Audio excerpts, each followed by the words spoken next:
Welcome into the Blogger Bowl. This is your Week 8 recap, Week 9 early lines look-ahead edition. Dan is rocking the brand new Marshall t-shirt from our friends at Home Field Apparel.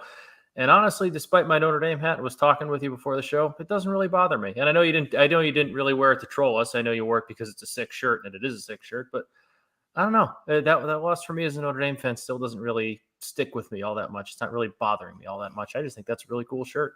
You're just pretending that it didn't happen. That's fine.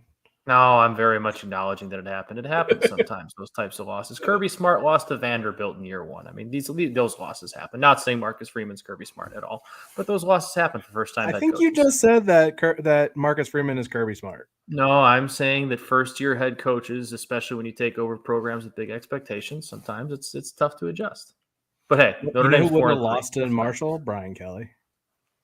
No, but Brian Kelly came awful close to a lot of those losses. I talked about it.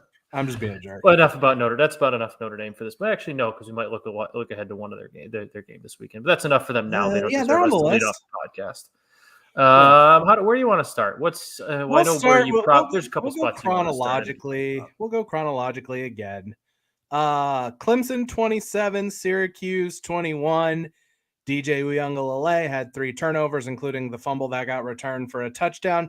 There's been something going around in the Clemson social media circles that there's a play early on in the game where Joseph Nada got a personal foul, and he said after the game he was defending DJ because a Syracuse player stomped on his hand. I went back and I watched it, and I don't see it, but maybe it happened, and if it did, maybe that was affecting his grip on the ball. I have no idea what was happening. Nevertheless, DJ Uiagalelei did not play well. And yes, Will Shipley had the fumble, but I'm not really sure why they were even trying to throw the ball, because once they did whatever he wanted. Yeah, once they realized that they could run the ball in this game, they just ran the ball all over them. Shipley had a big game. Maffa had a big game. DJ did get benched. Cade Klubnik came in, did not light the world on fire. He was 2 of 4 for 19 yards, 6 carries for 15 yards. He did have the 2-point conversion, but his biggest contribution to this game was getting the late hit out of bounds, which on the ensuing series, the same thing happened, maybe even a little bit more egregiously to Garrett Schrader out of bounds. That didn't get called, which was a big decision in that game. Just like against NC State, the Clemson defensive line was dominant, particularly in the second half. In the game, Clemson had 5 sacks, 9 tackles for a loss.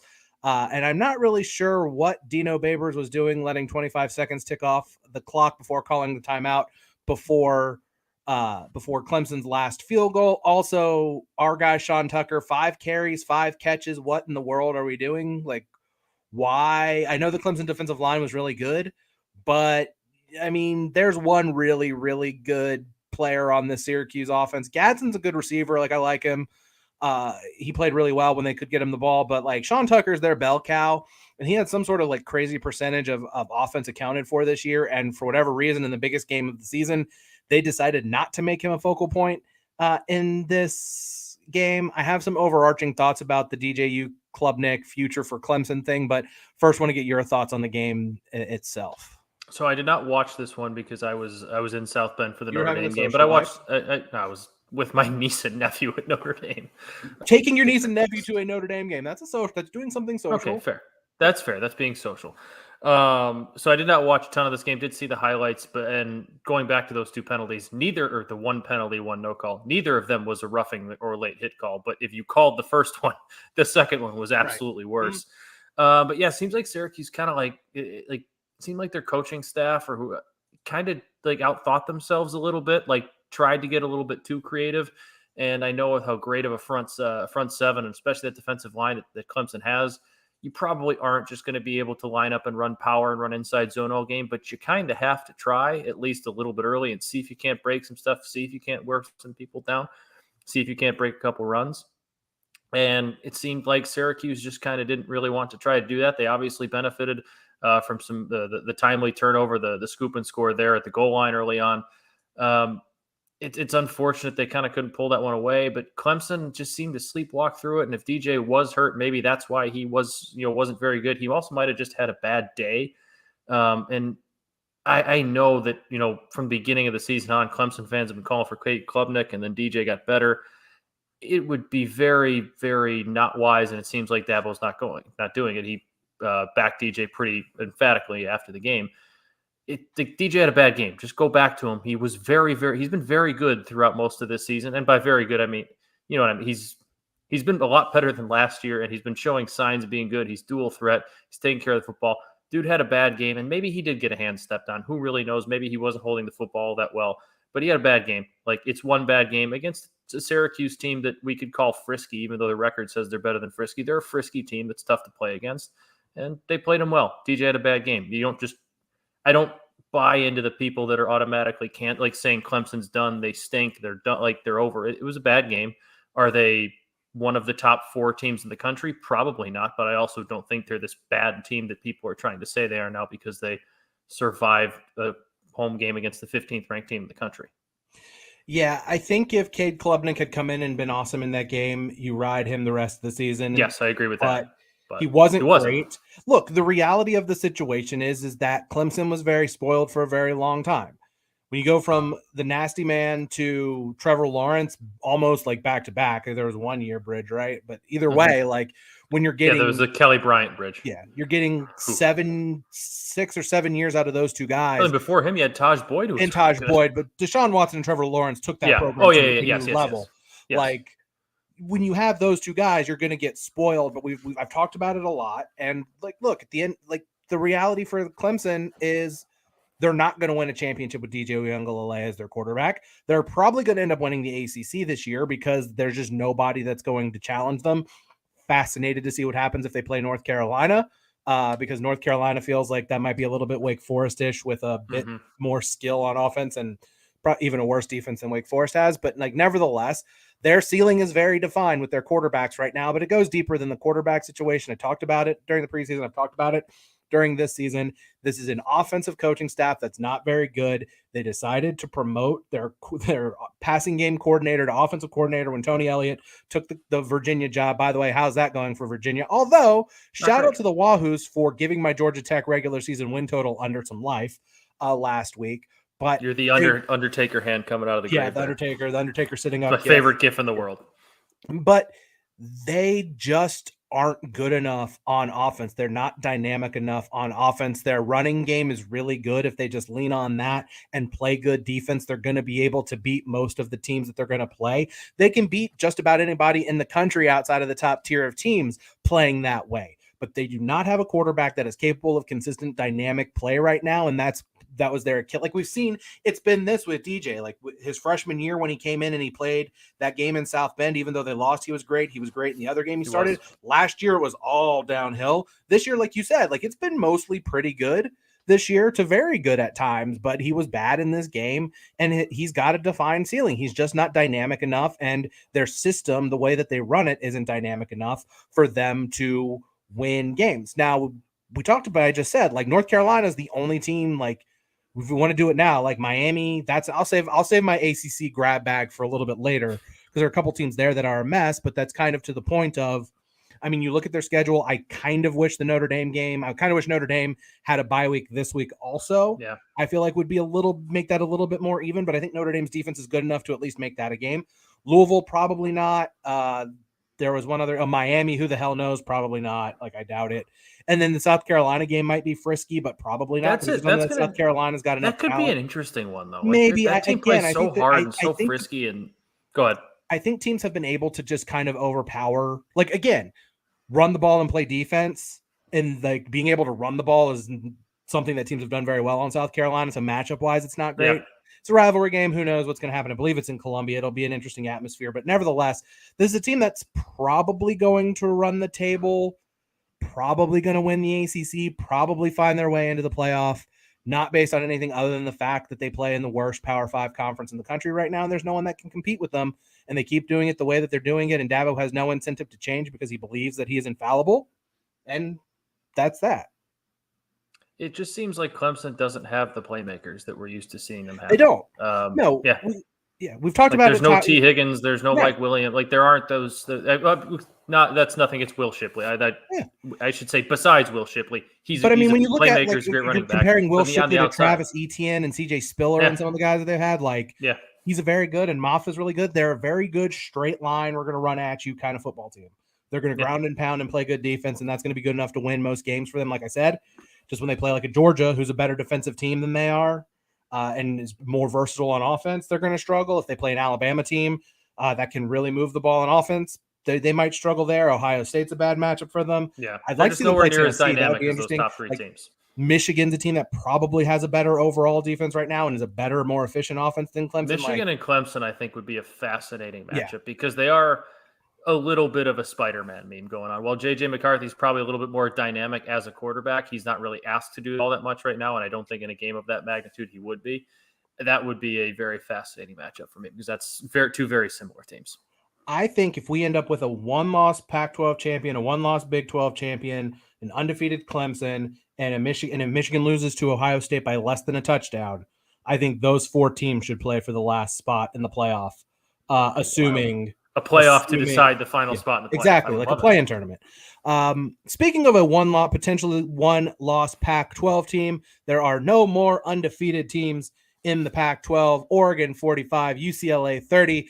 After the game, Dorian Thompson-Robinson said, quote, "They are a really good team, a really great coach team, but at the end of the day, I think if we would have done our jobs to our best abilities, they would not have been able to hang with us on that field." Now, that is the folly of. If you would have cut that, if you would have given me the first half of that quote, I would have said, you know what, that makes a whole lot of sense. The back half, I didn't love from DTR there, but I'll say this. So first off, it's the folly of, I would say, youth, but he's like a 9th year senior, been in college since like 1984. But it's the folly of young man overconfidence. However, if you break this game down and you look at kind of how this game went, he's not wrong in the assessment. If he had said we were evenly matched with them and we could have won this game and maybe should have won this game, I don't necessarily disagree with that assessment, because when you look at this was a game that was won by coaching. Very simply, Dan Lanning was aggressive where Chip Kelly was not. Neither defense was very good in this game. Mm-hmm. Neither defense did much of anything. So basically what happened was Oregon stole the extra possession with the onside kick, which, by the way, Dan Lanning said, so they let the media, they practiced the onside kick during the open portion of practice to the media. And he said, "I told you, don't tell anybody or I'll never let you come to practice again." They saw what happened after the first kickoff. They had the look they liked. They went for it. It worked. They stole the extra possession. They also went for a fourth, and I think it was 4 later in the game, and scored a touchdown on it. And Chip Kelly settled for 2 field goals, and you can't bring a field goal to a gunfight. And that's what happened in this game. If they play again, it will be fascinating to see what happens if this happens. I really hope we see them play again on a neutral site. It would be a great rematch, I think, if that's what we get. But at this point, I think if you get any of the top 4 of the Pac-12 playing again, like I'd like to watch Utah and USC play again. Mm-hmm. I'd like to see Utah and Oregon, or Utah and UCLA play again. Like USC doesn't play Oregon. I'd like to see that. There is, by the way, a scenario in which I think Oregon beats Utah and UCLA and doesn't play in the Pac-12 championship game. I'm going to look it up in a second. I'll figure it out in a second. So the last thing I want to say, Bo Nix, 5 passing touchdowns in this game. The Auburn football team, 5 passing touchdowns this season. What were your thoughts on what happened in Eugene on Saturday? Coaching was obviously, I think, the main X factor here. But Bo Nix, I mean, how can you not be impressed with what he's done this year? Obviously at Auburn, he was bad, and then game 1 against Georgia comes out, and he was like, all of Oregon was bad. He was bad. They played a team that I think Georgia that was beating just about anybody in the country on that day by about double digits. So they really just ran into a buzzsaw. He was terrible. And slowly but surely, game by game, Bo Nix has gotten better. Dan Lanning's gotten better. Oregon's gotten more consistent offensively. The defense still has some holes, but is, getting better, giving them a chance to win. This Oregon team has just been incredibly impressive, and to be at the point where after you lose 49-3 or whatever it was on opening day, and here we are, week 9, saying that the chances aren't great, but if they run the table, who knows, they could be a 4th playoff team. I mean, who would have thought? And I think that's just, you have to give a lot of credit to Dan Lanning. You have to give a lot of credit to Bo Nix, who's been a perfect quarterback in the system. He's taken care of the football. And when called on, when given chances, once the running game's established, he's been able to make big throws and play action. He's been able to beat defenses deep. He's been fantastic. He has been the reason that this Oregon team has gotten where they are. I mean, the offensive line has played well. They've been able to run the football.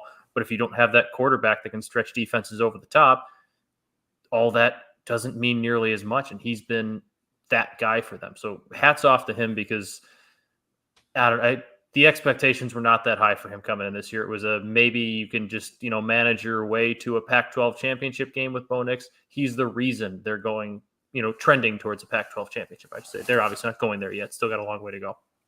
Yeah, I think that he has been one of the most pleasant surprises in college football this year.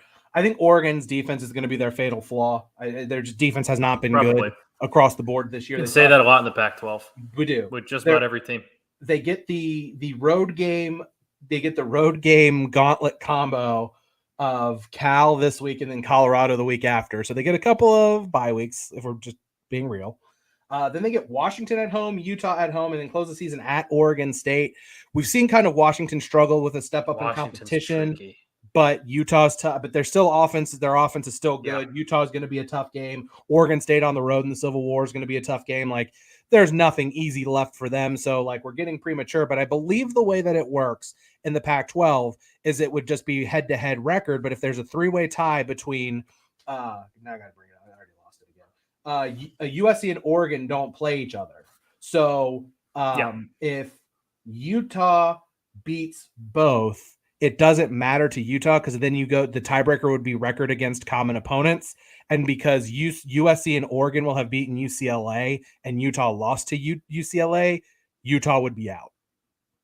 So there's, I believe, a scenario, and the Pac-12 could clarify this, but it's the Pac-12, so we won't know until the end of the season. There's a scenario, as unrealistic or realistic as it may be, where Utah can beat both Oregon and USC and not make the Pac-12 championship game.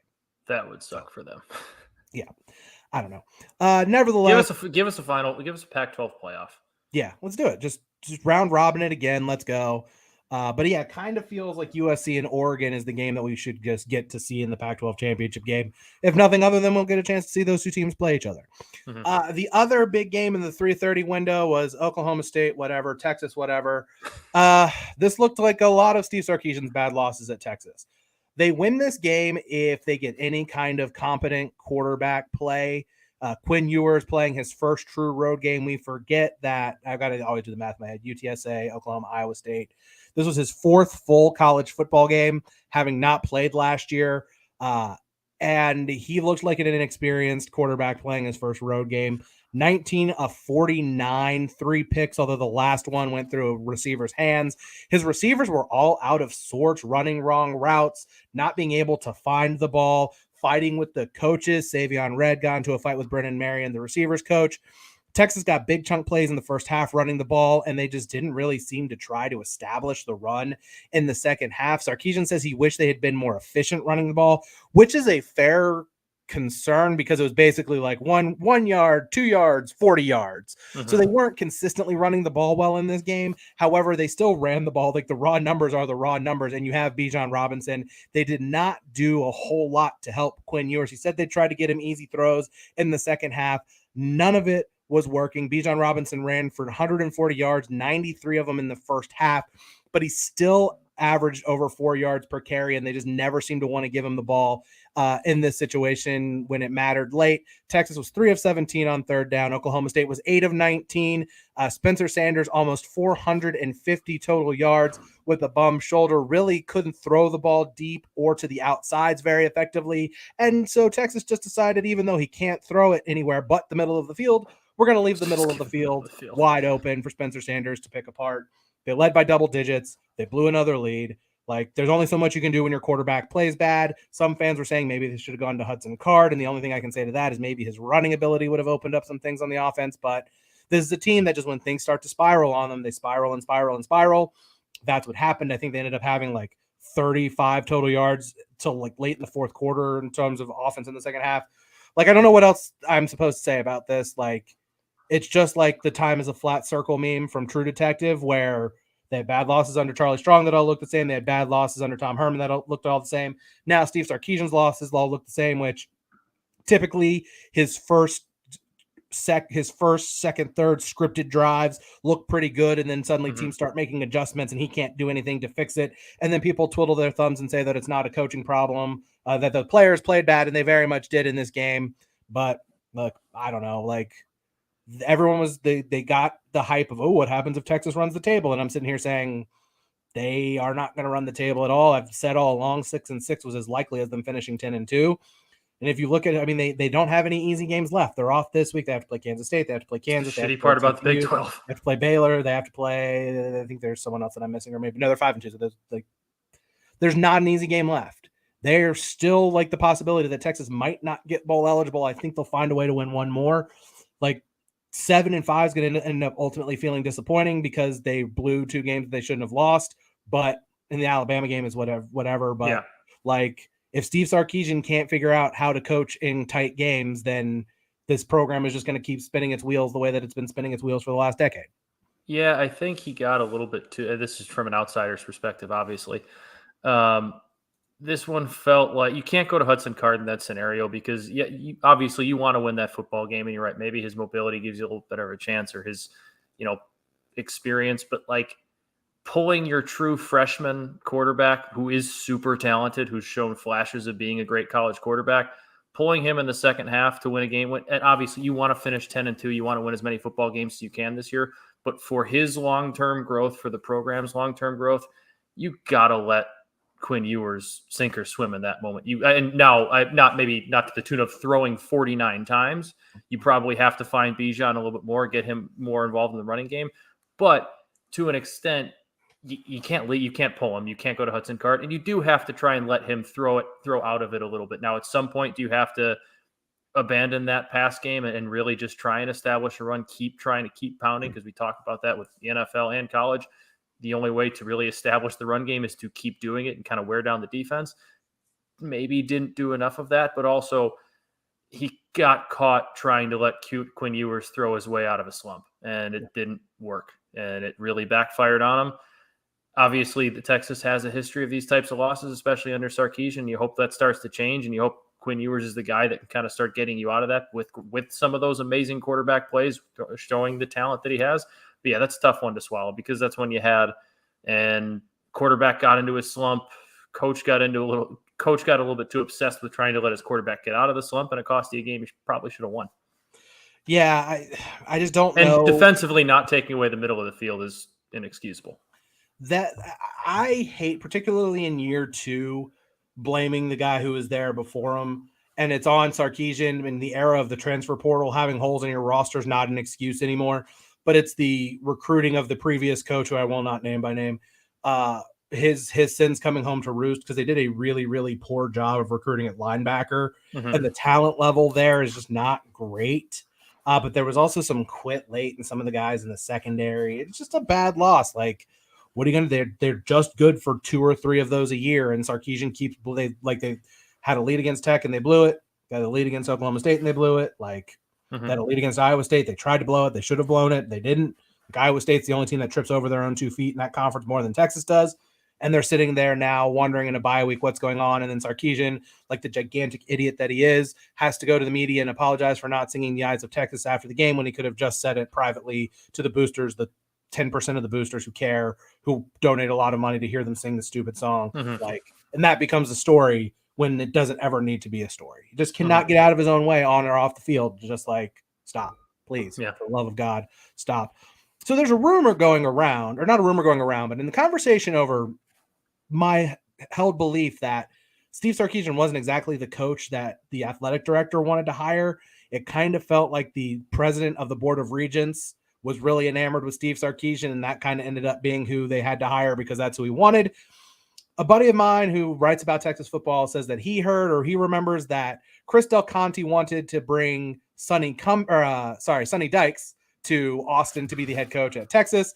Instead, Sonny Dykes is now the coach at TCU, who defeated Kansas State 38-28 on Saturday. This was the 4th conference game for TCU. Do you want to venture a guess? And of their 4 conference games, how many times the opposing starting quarterback has finished the game against TCU? It's like 0. No, And like one. sorry, It was Spencer Sanders last week who did not practice all week. who was hurt in the run up to the game and played really poorly once the Toradol and his shoulder wore off. Man, it's weird. Like I think Sonny Dykes is doing a very good job there, and obviously like the program, like they're looking good. But man, keep talking about these teams. Like we talked about with Michigan for a while, we talked about with USC for a little while, we talked about Penn State. Like don't really know if these teams are good yet. Like TCU is a top 10 team. They're 8-0, and we have no idea if they're good because every team they've beaten has had a hurt quarterback. And in this Kansas State game, it was 2 hurt quarterbacks. Like, and they were losing. They were getting handled by Kansas State. Those injuries happen. And did they go ahead and take that game once those quarterbacks did go down? Sure. But like, Kansas State was the better football team until those injuries started to happen. Yeah. I mean, I think for me, like, the thing is, to Sonny Dykes' credit, they have done a really good, like the offense is awesome, and that's his forte. Yeah. Like the offense has been spectacular. They have. And you can't make turned Max Duggan into like a dynamic passer. Yeah. Max Duggan's been awesome. Quentin Johnston is awesome. Like that team is very, very good offensively. Although Quentin Johnston fell a little bit short of his receiving prop, right? Think so. Unbelievable. And you can't make the excuse for Kansas State's defense in that game. Like they were healthy on that side of the ball. And also to TCU's credit, to at least even some things out, they've been dealing with all kinds of injury issues on defense as well. But to just kind of clean some of this up, it was Kansas State had 10 yards per play in the first half with Will Howard in for the injured Adrian Martinez. It was 28-10. Will Howard gets hurt. TCU scores on the last drive of the first half. They score on their first 2 drives of the second half. Kansas State gets a missed field goal on a drive in which Howard got hurt. Then the backup comes in, throws an interception, and in maybe the most curious decision of the night, they go for a 4th down deep in their own territory with their backup quarterback, even though Howard was getting ready to come back in on their next series. Like it was kind of odd in that situation. And we're talking like, I think they were inside their own 20. Yeah. They're at least inside their own 30 for sure. They might have been inside their own 20. And I know they were down. Quarterback back. Yeah, like I think they might have been down to I think they were down double digits at that point. So okay, fine, but maybe you punt there, try to get off the field and give Will Howard another chance to get back out on the field and make some plays. But the quick change, the quick turn of momentum for TCU, they found a way to win another game, and they just keep doing their thing. The injuries on defense will probably catch up to them at some point, but who knows when.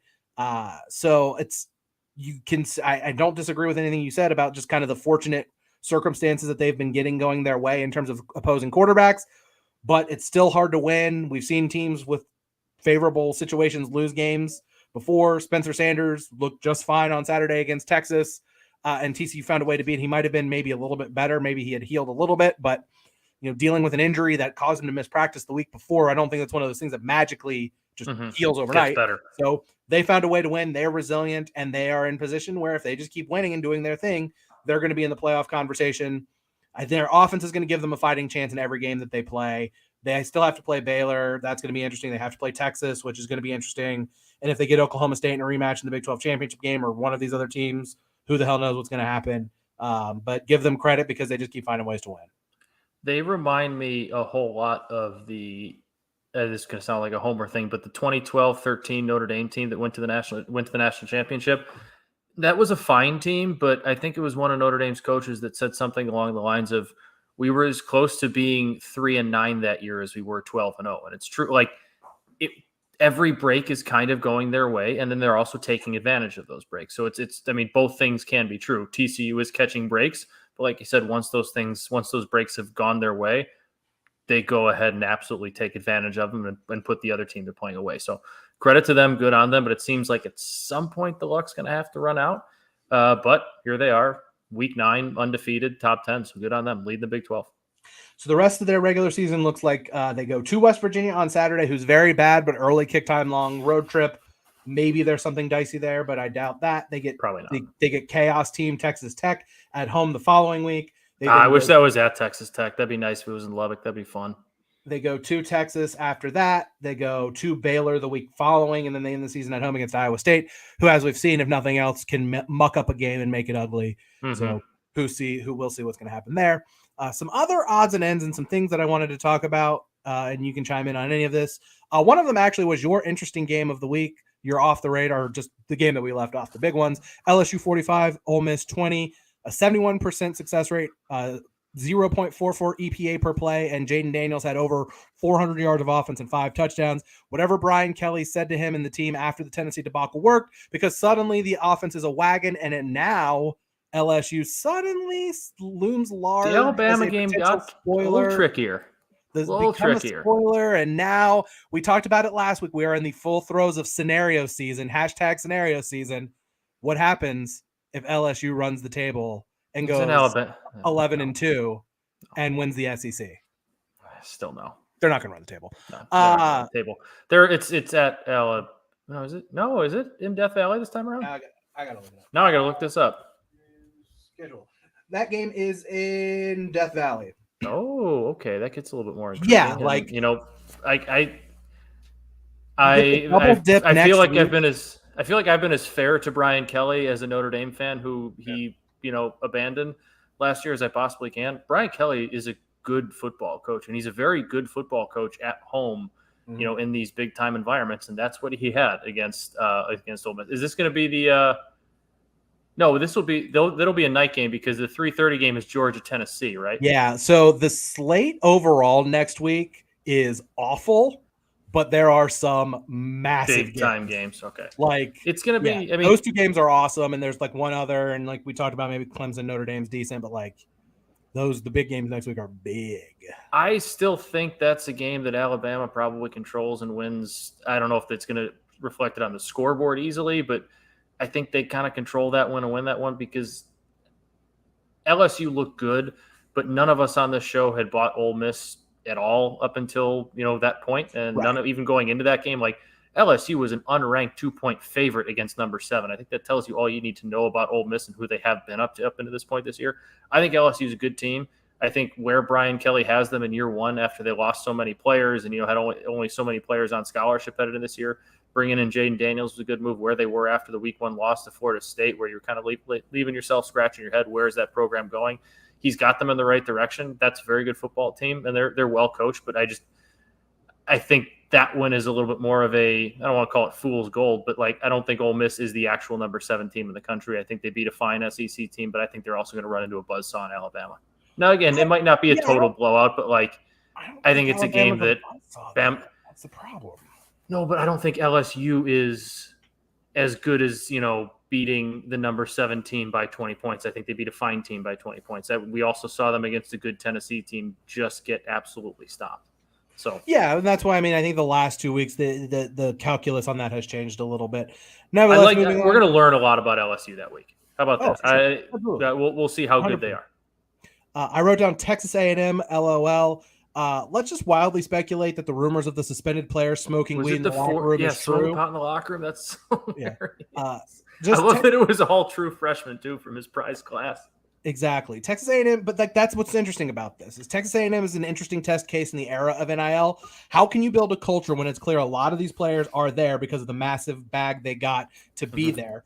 You have a program that hasn't won anything of note in a very long time. You have a coach that people get lampooned publicly, and you have all of these players who got paid a lot of money to go be there and probably think that they are bigger than the program because you treated them that way with the amount of money that you gave them to go there, and they're not immune to it. Like Texas is going to end up having that same problem at some point if they keep losing games, so on and so forth. Like all of these big NIL programs, which I'm going to get to another one in a second. So it's an interesting development. Like this is going to be, it's an extreme case because obviously this is the team that went all in the most on NIL and reaped what appeared to be the biggest benefits, but it's kind of the reaping sowing tweet, this effing sucks when things are going bad for the team and these highly touted freshmen don't respect anybody because they don't have a system or a structure that they're supposed to respect.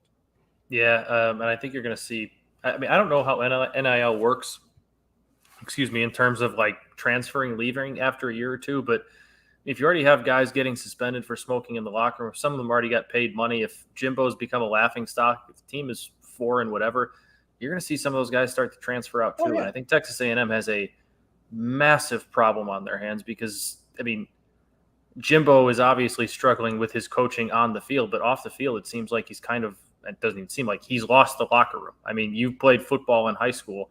I played it through a small college. Like anybody who's been in a locker room, people smoking in the locker room, doing shit in the locker room is just a massive middle finger to your coach. And yeah, it's right. I think I'm bigger than you. I think I matter more than you. I don't care what you think. That's kind of what those players are telling him. So that is a wild, eye-opening occurrence at Texas A&M. They got some problems there. Well, Quinn Ewers got a huge bag from the Ohio State boosters, which is why he ended up enrolling early. Yeah, he got his paycheck, and then he went to Texas. It's going to happen. It's going to happen there, and it's going to happen everywhere. Like, there are going to be guys who get a paycheck, don't play, don't like where they are, and go somewhere else. And I'm here for it because I like the chaos and whatever. Speaking of the NIL teams who things are coming home to roost right now, Miami, 8 turnovers. Tyler Van Dyke got hurt, and they lost 45-21 to Duke. Mario Cristobal blaming the media for putting too many expectations on this team and saying that maybe the recruiting guys are trying to influence recruits to not consider Miami. So that whole thing is going the way we thought it might go this year. Meanwhile, at 5-2 with BC and Virginia Tech up next, it looks like Mike Elko's going to get Duke Bowl eligible in year 1. Good for him. I've always liked him. He's a very good head coach. He's shown he's a very good coach. He's just a very good coach in general. And it was when he left Notre Dame all those years ago, it wasn't even like, like, man, he just got paid $2.5 million. I can't even blame him for leaving. Jimbo paid him that bag to go. Yeah, Duke is a very fun, well-coached football team to watch, and they went into Miami and just like Miami's identity under Mario Cristobal. I mean, we saw with Oregon teams is like they're just going to try and beat you up. They're going to try and beat you down and like grind you away. And that's the exact opposite is happening to them. They just had Duke go in and do that to them. Middle Tennessee went in and did that to them at home, and that. Talk about teams that are going to start losing recruits. I mean, Miami's all about flash, and if you're losing at home to Duke and Middle Tennessee State, like that flashiness starts to go away. Speaking of yucky ACC teams, Pittsburgh, what the fuck? I didn't want to overreact to Pat Narduzzi saying they should have run the ball more against Wake Forest last year, but this offense stinks. They lost 24-10 to a mediocre Louisville team. They had a 36% success rate, a negative 0.4 EPA per play, and 4 turnovers. They have taken one of the most explosive and fun offenses in college football. I know they lost Kenny Pickett. I know they lost Mark Whipple. I know they lost Jordan Addison. I get it. He also threw Jordan Addison under the bus when Jordan Addison transferred. I get it. But, dude, you can't just go back to doing what you were doing that wasn't working. And particularly, like, this is one of the worst looks in college football this year. Bad coaches, like Jimbo Fisher hasn't done a good job at Texas A&M. He's doing a bad job at Texas A&M right now. We know that. Like, Mario Cristobal, year 1 at Miami, is not going well, but this was year 1. Pittsburgh's coming off their best year in 40 years, and the coach decided just to completely blow things up and change the way that things went that was working for them is a really, really bad look for a veteran coach. Yeah, like Jimbo's being stubborn, but Jimbo's been doing it his way the whole time. Narduzzi's being stubborn because it changed and it didn't work, and now he seems like dead set on proving that his way works when it doesn't. Yeah. I mean, I don't want to call him a dinosaur, but the way he thinks in modern day college football and the way he wants to coach is kind of, if you don't have the dudes to do it, which he doesn't because he's Pitt, you're a little bit of a dinosaur. And if you don't adapt, you die in college football. And if he doesn't figure out a way to get his offense up with the times, which he did last year, that's the crazy part. You hit on it. He did this last year. He figured out what works. He figured out that you can get Pitt to be a 9-3, 10-2 type team that wins an ACC, and then he's like, "No, I didn't like that. It wasn't my way, so we can't do that anymore." Like that's going to get him fired. It's going to get him out of college football, or at least out of a head coaching position. And then finally, speaking of yuck, I said a few weeks ago I don't want to talk about this team anymore, but I have to talk about this team again. Iowa. There was some alarmingly interesting stuff from CJ Stroud in that game. Iowa's defense really flustered him. He did not look comfortable. I think you kind of have to be a little bit concerned about CJ Stroud against good defenses going forward. If I'm an NFL team, I might be a little bit alarmed about how much he struggled against a really good defense in this game, and it could not have mattered less because, once again, we're dealing with the stupid nepotistic bullshit of Brian Ferentz's offense. I don't even blame Brian Ferentz at this point. Like, Brian Ferentz, it shouldn't be on Brian Ferentz. He's just doing a job that he was given. Like, it's not his fault. He's like, just bad at his job. Like, but he's doing his job to the unfortunately best of his ability. But like, he's just being put in the spot to not succeed. Like, he's being put in a spot to fail. I feel bad for Spencer Petras because it's not his fault either. He's going out there and trying the best that he can, and he's the one who has been the public face of this time and time again. So the last time I did this rant after the Illinois game, I didn't even see the quotes until after we did the show. He was basically in tears. Like this whole thing has broken him, and they keep trotting him out week after week, and then finally they pulled him, and then Padilla threw the interception. Whatever. Yeah. This is from Bill Connolly, the guru from ESPN. With a 40-yard net average he was asked, would Iowa have been more successful if they had just punted on every first down? He said, with a 40-yard net average on each first down punt, doing so would have created an extra 14.3 yards of field position for the Iowa D per drive, which would have taken a field goal off the board, but it also would have taken a pick six by the Iowa defense off the board. So there's a net gain there too. It would have been it's frustrating. It's just because it's a program that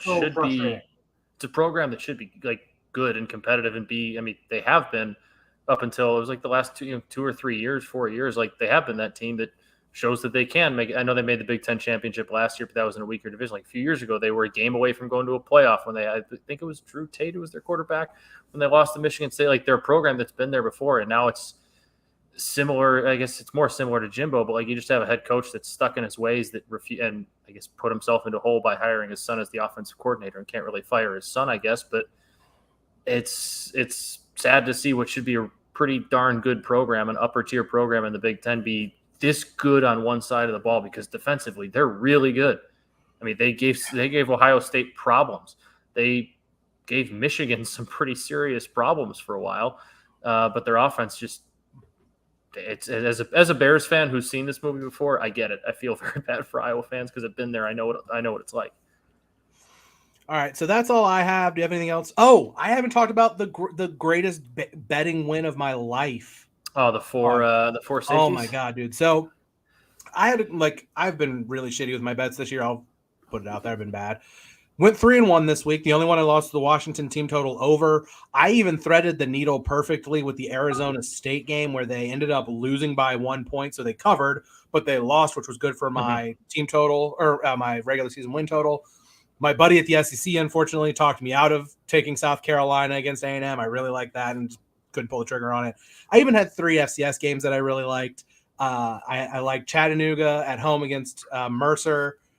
They were an underdog. They won outright. I liked Campbell getting like 17 points against Jackson State, and they lost by 9. And then I did the dumbest thing that I think I've probably done in a really long time as a bettor. Like, why is Montana State getting 2.5 points at home against Weber State? Their quarterback's back. I really like their quarterback. Touchdown Tommy Malott. I was like, I'm going to bet this. Why not? And I forgot to, maybe try to figure out why they were a 2.5 point underdog. And basically the entire Montana State team is injured. Like, that's not even an overstatement. Like, they have cluster injuries on basically every position group on the team. It's like, yeah, whatever. I'll ride with it, whatever. So I look at one point, it's 24-9. They're losing. I was like, well, that was stupid. They gave up a punt return touchdown. They gave up a kick return touchdown. Whatever. I follow a bunch of FCS accounts because I used to write about FCS football. And at one point, one of the guys tweets, well, that was a quick turn of events. Now they're up 27-24. Early on in the game, there was a bad snap on a punt for a safety by Weber State, and then Montana State scores a touchdown. Before halftime, it happens again. Safety on a bad punt snap, touchdown. On the next Weber State drive, they get stopped. It happens again. So 3 safeties off of bad punt snaps, and then 3 resulting touchdowns after that. They show. I've never seen anything like it. I've seen. Was it the video of him on the sidelines trying to warm up? And so they had someone else at halftime. Okay, got it. And it was even worse than the starter. So it's like, we're going to put the starter back out again. And on the literal no shit first punt snap of the second half, snaps it out of the end zone again for another safety, and Montana State scores another touchdown. I feel like at some point you just have to start going for all of them. Or no, you just pooch punt. You pooch punt. Or you pooch punt with quarterback. Like, I don't. It makes you appreciate because the guy can't. I mean, I guess you do like a. Your real center. You use your real center. And real center and shotgun snap it. Yeah. So they get 36 points off of safeties and resulting touchdowns, and they still needed a 4th down stop late to win. Nevertheless, being on the betting end of that was one of the most thrilling things. There's nothing like being winning a game like that. You have no business winning because of just hijinks. But in makes fairness, you appreciate the long snapper. They did score touchdowns on each drive True. They afterwards. came back after So State. Weber State's defense could have done their part there. Touchdown, Tommy Millard, I think, ran for like 270 yards in that That's game. a lot. Yeah. So big Montana State guy now. And we'll look ahead to what we have coming up this weekend. I don't know, I can't count the number of games, just some things that caught my eye this week. Don't necessarily have opinions on a lot of these, but I think these games are interesting. We'll start with weeknight action, a Pac-12 banger on Thursday night. Utah hits the road to take on Washington State, open 7.5, still 7.5. Just a tricky Thursday night road spot. This is not a short week. They had the bye week this past weekend, but it's still an interesting road spot for Utah. Interested in the total here. I think if Washington State's offense plays the way they can against a Utah defense that struggled at times that we've seen been able to be run on, be able to be thrown against, that could be a fun Pac-12 after dark weird over. The next one, I have this because this line stinks out loud and I don't know what I want to do with this, but East Carolina on Friday night travels all the way out to Provo to take on BYU. BYU opened a 4.5-point favorite. They are now a 3.5-point favorite. And if you missed what happened to this weekend, BYU lost by 4 touchdowns to a Liberty team that was without like 17 starters, including their starting quarterback. East Carolina beat Central Florida by 3 touchdowns, and yet they are still getting 3.5 points against a BYU team that has not played a single lick of defense since the Baylor game. This stinks. It stinks out loud. I've heard some rumblings that Jaron Hall might be hurt for BYU, and maybe that's why they struggled at least offensively against Liberty. But, I mean, if anything, I might play an over because BYU just hasn't been able to stop anybody, and Holton Ahlers has been awesome, or was at least awesome, against Central Florida.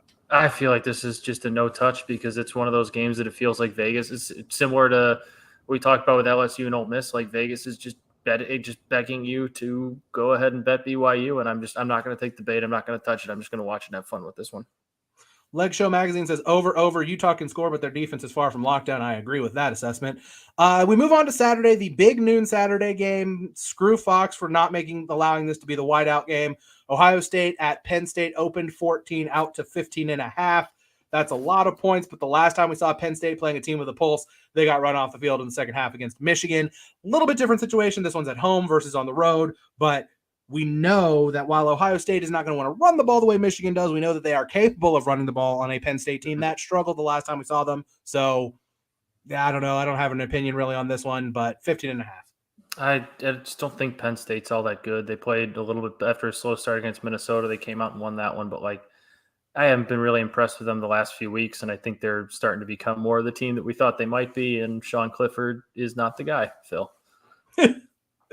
TCU, we talked about it a little bit before they hit the road to West Virginia and Morgantown.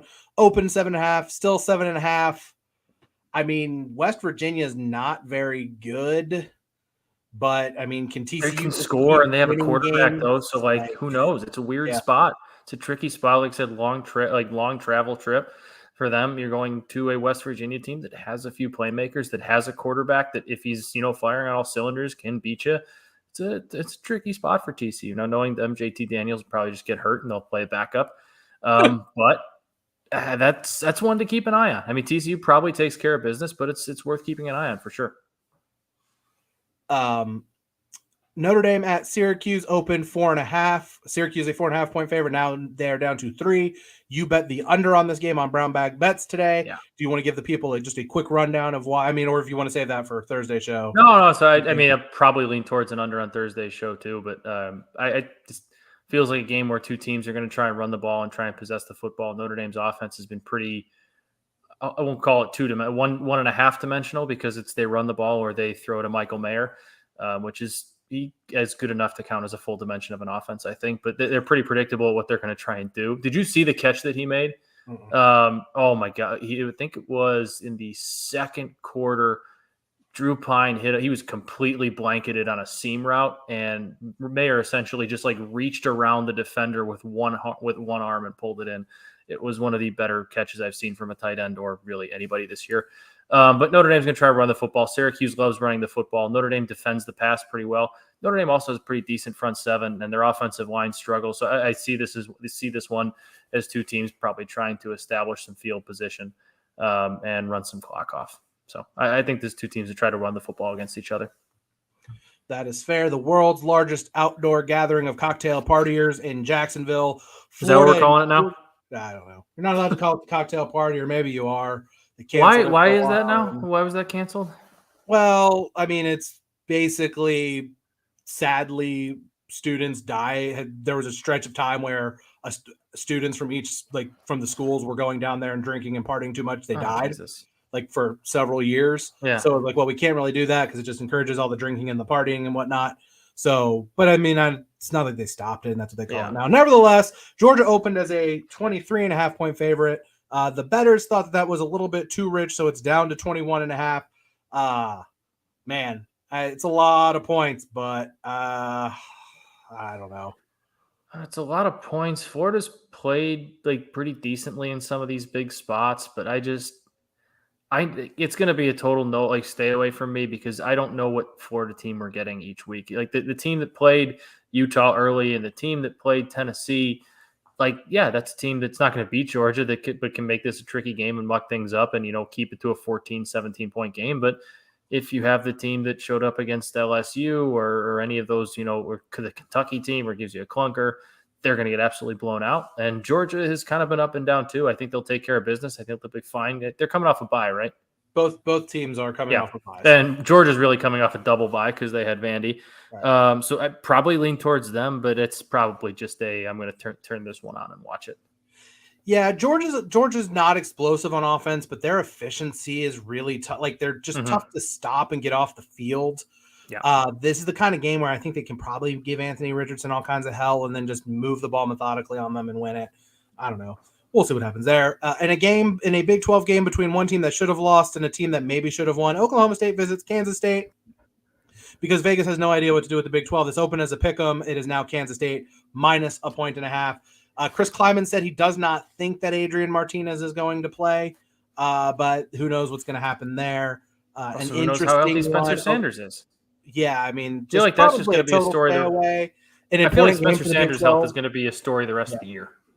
I mean, I guess essentially kind of a de facto elimination game in the conference. It is. Yeah, because they both have one conference loss now, so this puts one team at least in the driver's seat. Although it's a Big 12 playoff game. Although things get dicey if Kansas State wins this game, and then next week they play Texas coming off the bye. And if Texas beats them, and then you get into the weird tiebreaker scenario. But Texas is going to. I hope we get to that. I won't. Anyway, Cincinnati at Central Florida, a American Athletic Conference battle we thought might be to determine who was going to at least they have conference championship game in that league, but be the number one seed. But then UCF poos the bed against East Carolina last week. It opened at UCF minus half a point. It is still there.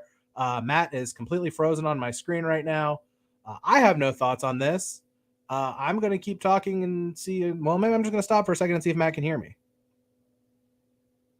Nope, Matt is gone. So I will move on to the next game, which is going to be Kentucky at Tennessee. This one opened an 11.5-point game. Tennessee is now favored by 12.5. One thing that is interesting to me about this game, you have Tennessee, who runs the 5th most plays per minute in college football, against Kentucky, who is 131st in the country in plays run per minute. So it's kind of a styles make fights. Kentucky's going to try to slow Tennessee's defense down and then really try, or Tennessee's offense down and really, really try to muck that game up. Michigan State, Michigan, a game that usually gets weird, a game where things can kind of go sideways, but Michigan State's on the road. I saw that FanDuel opened this at 14.5 on Sunday, which makes absolutely no sense. And whoever did open that line is probably going to be in some serious trouble. Everywhere else, it kind of opened around 23.5, has been down to 21.5. So same as the Georgia-Florida game. So Michigan, again, the Michigan State defense, I just don't know how they're going to stop Michigan in this game. And the Michigan defense has been pretty good. So that line, I'm going to have to do a little bit more digging, maybe too many points, but I don't know about that. And then the last two, I just put these on here because we talked about all of these teams. Ole Miss at Texas A&M opened at A&M minus 3.5. Now, opened Ole Miss minus 3.5. Now they are 2.5-point favorite.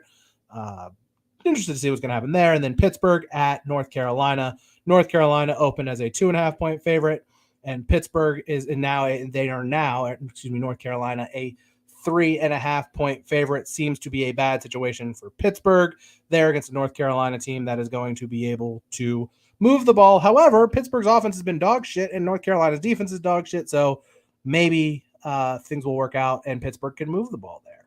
But on that note, Matt left because I think his internet crapped out. So I've got nothing else to add. We will be back on Thursday. Hopefully, Phil's new job is settling in. He's told us he hopes he'll be able to join us on Thursday so we can get the three amigos back together, as it were. We will be back to preview all of the big games on Thursday. For Matt, who disappeared, I am Dan, and we will talk to you on Thursday.